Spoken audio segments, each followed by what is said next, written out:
Ada orang kerja kutip daun kayu, kemudian jual. Kutip merata tak kira hak orang. Tak minta pun dengan orang, jual juga. Hukumnya haram kalau hak orang. Hak kita bukan hak orang, harus.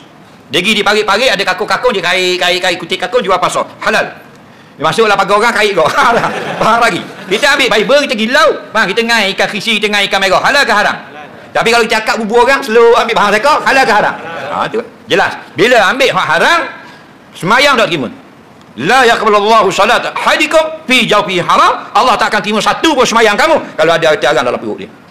Akhirat Nabi kata kullu lahmin nabata min sutin panaru aulabi, tiap-tiap daging yang ada masuk makanan haram maka layak masuk neraka. Allahu rabbi. Neraka ni Lamborghini jadi hitam tu terbakar di highway. Tengok Lamborghini 6 juta suting terbakar di highway jalan duta dekat Gatri. Jadi kau damai ke kau hidup? Tahan lagi. Maknanya api ni orang comel masuk jadi uduh dalam. Betul tak? Dah kita dah masuk pergi uduh dah. Dah masuk.